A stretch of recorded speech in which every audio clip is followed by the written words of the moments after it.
Hello viewers, আশা করি আপনারা সকলেই ভালো আছেন। আজকে আমরা যাচ্ছি দক্ষিণেশ্বর মন্দিরে।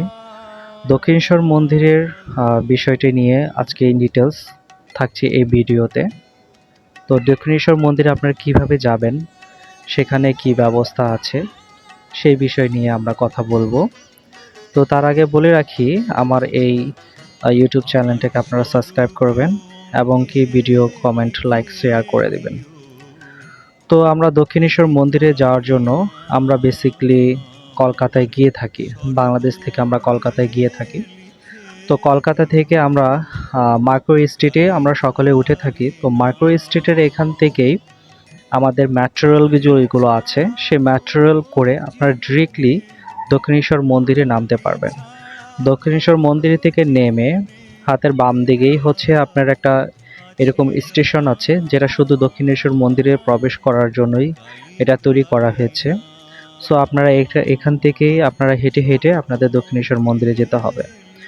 আর একটা কথা এখান থেকে আপনাদেরকে বলবে অনেকে, আপনারা প্রসাদ এখান থেকে কিনবেন, এটা সেটা করবেন।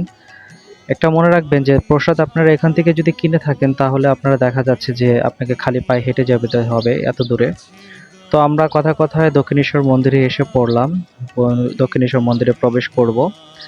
তো এখান থেকে আমাদের একটা ব্যবস্থা আছে, এখানে আপনাকে জুতা জমা দিতে হবে। জুতা, মোবাইল ফোন সব কিছু জমা দিয়ে তারপরে আপনারা মন্দিরের ভিতরে প্রবেশ করতে পারবেন। আর এখানে আপনারা প্রসাদের ব্যবস্থা আছে, আপনারা প্রসাদও নিতে পারবেন।